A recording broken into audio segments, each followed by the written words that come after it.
ತಿನ್ನಮ್ಮ.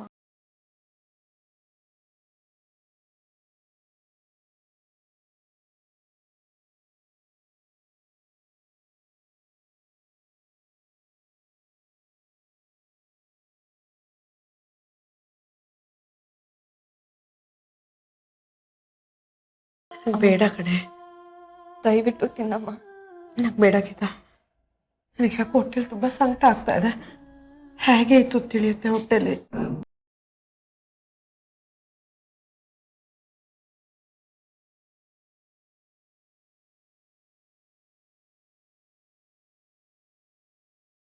ಇಲ್ಲ ಅಮ್ಮ, ನಾನು ಡಾಕ್ಟರ್ ಹತ್ರ ವಿಚಾರಿಸ್ದೆ.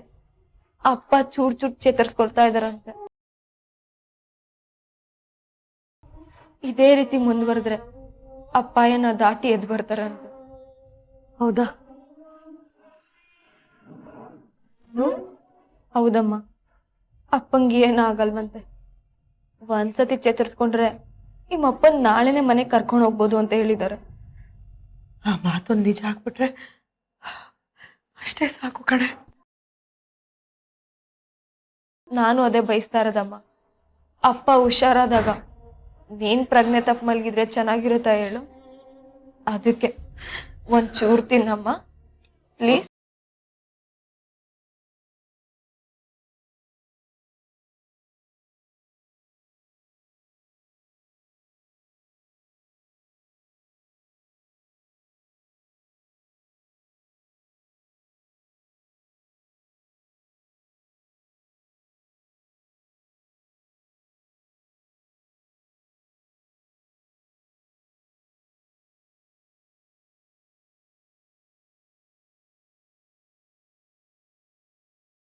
ನೋಡ್ದ ಅಪ್ಪ ನಿನ್ನ ನೆನ್ಸ್ಕೊಂತ ಇದಾರೆ.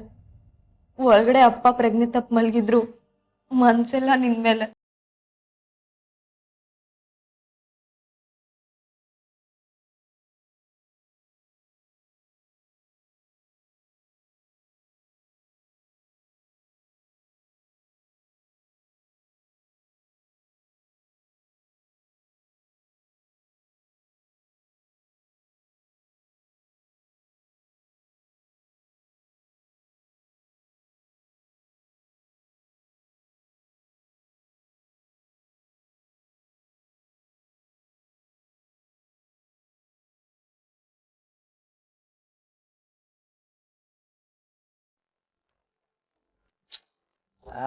ಅದು ಶುರುವಾಯ್ತು.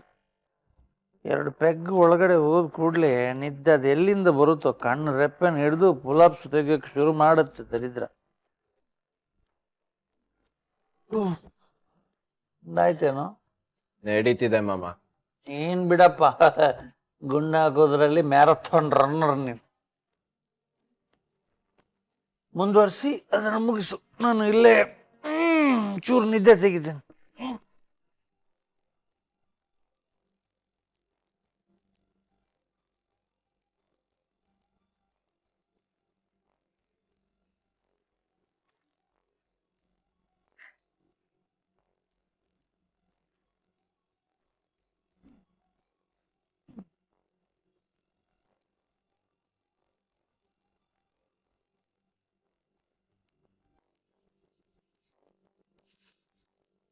ಮಾಮ, ನಿನಗ್ ಕುಡಿದ್ರೆ ನಿದ್ದೆ ಬರುತ್ತೆ, ಆದ್ರೆ ನಾನ್ ಕುಡಿದ್ರೆ ಒಳಗಡೆ ಇರೋ ಕಿಚ್ಚು ಸೇಡು ಎಲ್ಲ ಗುದ್ಕೊಂಡು ಆಚೆ ಬರುತ್ತೆ.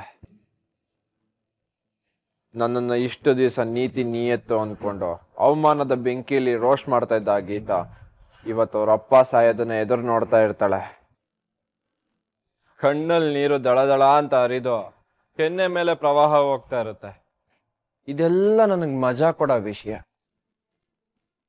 ಆದ್ರೆ ಅದು ಯಾವುದನ್ನು ನೋಡ್ದೆ ನಾನು ಇಲ್ಲಿ ಗುಂಡಾಗ್ತಾ ಕೂತಿರೋದು ನ್ಯಾಯನಾ ಮಾಮ? ಓ, ನೀನು ಆರಾಮಾಗಿ ನಿದ್ದೆ ಡಾರ್ಲಿಂಗ್ನ ತಬ್ಕೊಂಡು ಮಲ್ಕೊಂಡಿದ್ಯಾ. ನನಗೆ ಆಗ್ತಿರೋ ಆನಂದನ ತೋರ್ಸಕ್ಕೆ ನಿನ್ನನ್ನು ಕರ್ಕೊಂಡೋಗೋಣ ಅಂದ್ಕೊಂಡಿದ್ದೆ. ಆದ್ರೆ ನೀನ್ ಮಲ್ಗಿದ್ಯಾ. ಸೋಲ್ತಾ ಸಂಕಟದಲ್ಲಿ ಒದ್ದಾಡ್ತಾರ ಗೀತನ ಈ ಟೈಮಲ್ಲಿ ನಾನು ನೋಡ್ದೆ ಇದ್ರೆ ನಾನು ಬದುಕಿರೋದು ವೇಸ್ಟ್. ಗಾಯ ಮಾಡೋದು ದೊಡ್ಡ ವಿಷಯ ಅಲ್ಲ ಮಾಮ. ಗಾಯದ ನೋವು ಅನ್ಭವಿಸುವಾಗ ಆ ಗಾಯ ಮಾಡ್ದೋನ್ ಎದುರು ನಿಂತು ಇದೆಲ್ಲ ಬೇಕಿತ್ತ ಅಂತ ಕೇಳೋದು ದೊಡ್ಡ ವಿಷಯ. ಸೊ ಗೀತಾ ದುಃಖ ನೋಡ್ಬೇಕು, ಸಂಕಟ ನೋಡ್ಬೇಕು, ಅದನ್ನ ನಾನು ತಮಾಷೆ ಮಾಡ್ಬೇಕು, ಚುಚ್ಚಿ ಕೆಣಕ್ಬೇಕು. So me going there. Geetha, I am coming.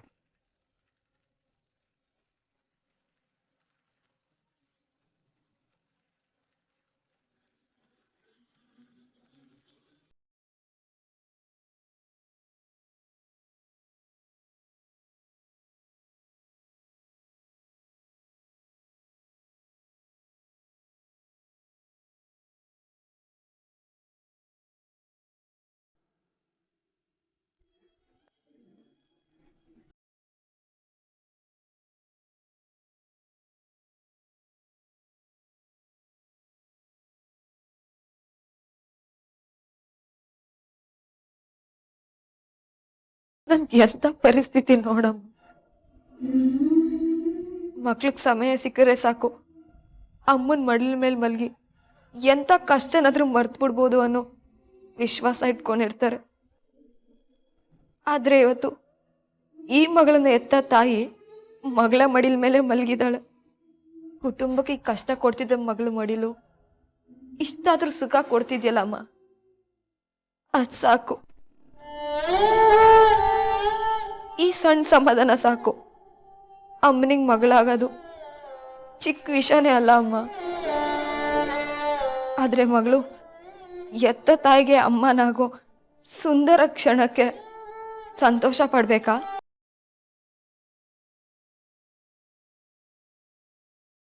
ಆ ಸಂದರ್ಭದಿಂದ ಅಪ್ಪ ಸಾವಿನ ಮಡ್ಲಲ್ಲಿ ಮಲಗಿದ್ದಾರೆ ಅಂತ ದುಃಖ ಪಡ್ಬೇಕಾ? ಒಂದು ಗೊತ್ತಾಗ್ತಿಲ್ಲ ಅಮ್ಮ, ಒಂದು ಗೊತ್ತಾಗ್ತಿಲ್ಲ.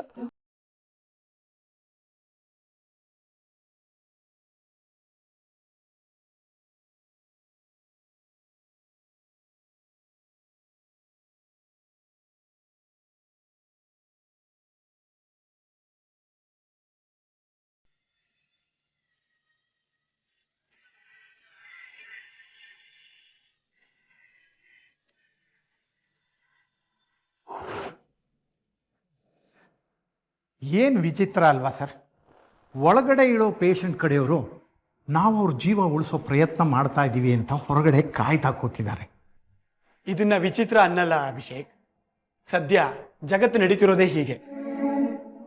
ಆಶ್ವಾಸನೆ ಕೊಡೋ ರಾಜಕಾರಣಿ ಹೇಳ್ತಿರೋದೆಲ್ಲ ಸುಳ್ಳು ಅಂತ ಗೊತ್ತಿದ್ರು ನಾವು ಅವ್ರ ಮಾತನ್ನ ನಂಬ್ತೀವಿ. ಏನು ಸರ್ ಹೇಳ್ತಾ ಇದ್ದೀರಾ? ನೋಡಿ, ಈಗ ನಾವು ನಾಳೆ ಸಂಜೆವರೆಗೂ ಆ ಹಣನ ಕದಲಿಸೋ ಹಾಗಿಲ್ಲ. ಟ್ರೀಟ್ಮೆಂಟ್ ನಡೀತಾ ಇದೆ ಅಂತ ಹೇಳ್ತಾ ಇರಬೇಕು. ನಾಳೆ ಸಂಜೆ ಅನೌನ್ಸ್ ಮಾಡಬೇಕು. ಆದರೆ ಹೇಗೆ ಮಾಡೋದು ಸರ್? ನನ್ನ ಜೊತೆ ಬನ್ನಿ, ಐ ವಿಲ್ ಟೀಚ್ ಯು.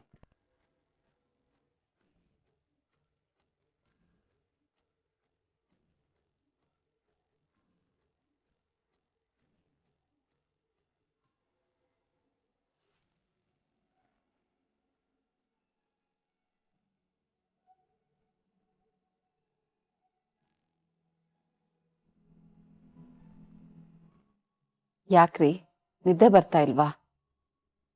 ಇಲ್ಲ ಬಾನ್, ಹಾಗೆ ಯೋಚನೆ ಮಾಡ್ತಾ ಇದ್ದೆ. ಏನ್ ಮಾಡ್ತಾ ಇದ್ರಿ? ಏನಿಲ್ಲ, ಮನೆ ಕಡೆ ಗಮನ ಇಟ್ಟು ಕೂತ್ಬಿಟ್ಟಿದ್ದೀನಿ. ಹೊರಗಿನ ಜಗತ್ತಲ್ಲಿ ಏನ್ ನಡೀತಾ ಇದೆ ಅಂತ ಗೊತ್ತಾಗ್ತಾ ಇಲ್ಲ. ರಾಜಕೀಯದ ಒಂದೇ ಒಂದು ಸುದ್ದಿ ನನ್ನ ಕಿವಿಗೆ ಬೀಳ್ತಾ ಇಲ್ಲ. ಅದೆಲ್ಲ ಹಾಗೆ ನನ್ನ ತಲೆಗೆ ಬಂದು ಹೋಯ್ತು. ಆಮೇಲೆ ಈ 3 ದಿವಸದಲ್ಲಿ ಅದೆಷ್ಟು ಜನ ನನ್ನ ಹತ್ರ ಕಷ್ಟ ಹೇಳ್ಕೊಂಡು ಬರ್ತಾ ಇದ್ರೋ ಗೊತ್ತಿಲ್ಲ. ಅದೆಷ್ಟು ಜನಕ್ಕೆ ನನ್ನ ಅವಶ್ಯಕತೆ ಇತ್ತೋ ಗೊತ್ತಿಲ್ಲ.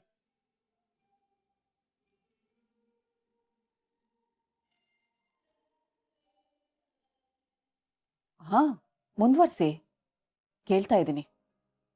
ಜನರ ಜವಾಬ್ದಾರಿ ಅಲ್ವಾ ಬಾನು?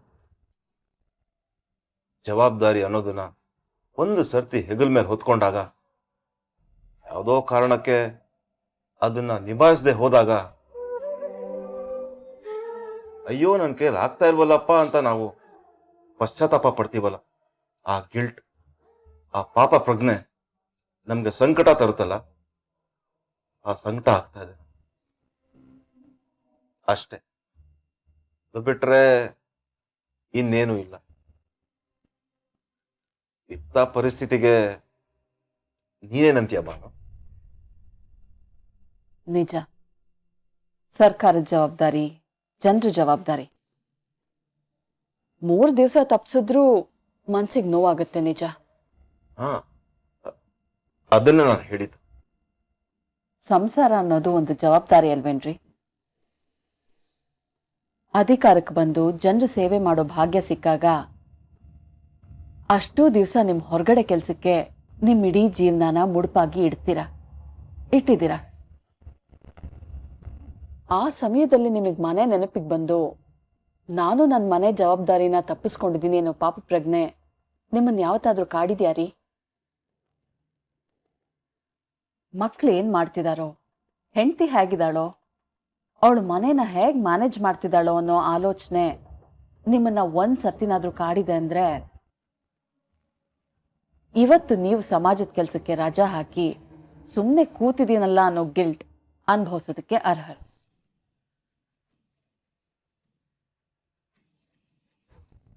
ಅಲ್ಲ ಬಾ, ಸಂಸಾರ ನೋಡ್ಕೊಳಕ್ಕೆ ನೀನಿದೆಯಲ್ಲ.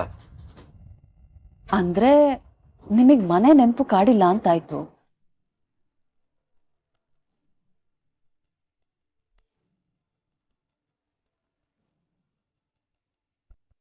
ಬಾನು, ಅದು ರೀ, ನಮಗೋಸ್ಕರ, ನಮ್ ಮನೆಗೋಸ್ಕರ ನಾನ್ ನಿಮ್ ಹತ್ರ ಕೇಳಿದ್ದು 3 ದಿವಸ. ಈ 3 ದಿವಸದಲ್ಲೂ ನಿಮಗ್ ಸಮಾಜನೇ ಕಾಡ್ತಾ ಇದೆ ಅಂದ್ರೆ ಅದೇ ಮುಖ್ಯ, ಅದೇ ನಿಮ್ ನಿದ್ದೆ ಕೆಡಿಸ್ತಾ ಇದೆ ಅನ್ನೋದಾದ್ರೆ ದಯವಿಟ್ಟು ನಿಮ್ ಮೊಬೈಲ್ ಆನ್ ಮಾಡ್ಕೊಂಡು ಮಾತಾಡ್ಬಿಡಿ. ನಡೆಯೋ ನಿಶ್ಚಿತಾರ್ಥನೂ ನಾನೇ ಹೇಗೋ ಮ್ಯಾನೇಜ್ ಮಾಡ್ಕೊಂಡು ಮುಗಿಸ್ಕೋತೀನಿ. ನೀವ್ ನಿಮ್ ಕೆಲಸ ನೋಡ್ಕೊಳ್ಳಿ.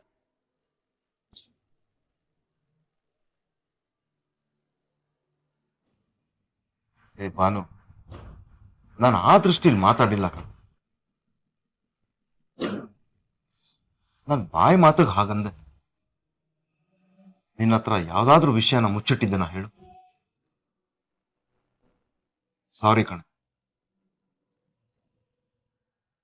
ನಿಜ ಹೇಳ್ತಾ ಇದ್ದೆ, ನನ್ನ ತಲೆಯಲ್ಲಿರೋದು ನಾಳೆ ನಡೆಯೋ ವಿಜಯ್ ನಿಶ್ಚಿತಾರ್ಥ ಮಾತ್ರ. ಅದು ಮುಗಿಯೋ ತನಕ ಇನ್ನೊಂದು ಆಲೋಚನೆ ನನ್ನ ಹತ್ರ ಬಿಟ್ಕೊಳ್ಳೋದಿಲ್ಲ. ಇದು ಸತ್ಯ. I am sorry. ನೀವು ಸಾರಿ ಕೇಳಬಾರ್ದು. ನನ್ನ ಜವಾಬ್ದಾರಿ ನಿನ್ನ ಜವಾಬ್ದಾರಿ ಬಿಡು ಬಾನು. ಆದ್ರೆ ವಿಜಯ್ಗೆ ಒಂದು ಹುಡುಗಿನ ಗಂಟಾಕಿ ಅವನಿಗೊಂದು ಜವಾಬ್ದಾರಿ ತರ್ತಿದ್ಯಲ್ಲ, ಅದು ದೊಡ್ಡ ವಿಷಯ. ಅವನ ವಿಷಯ ಬಿಡಿ, ಇನ್ನವನು ದಾರಿ ತಪ್ಪೋ ಮಗನೇ ಅಲ್ಲ.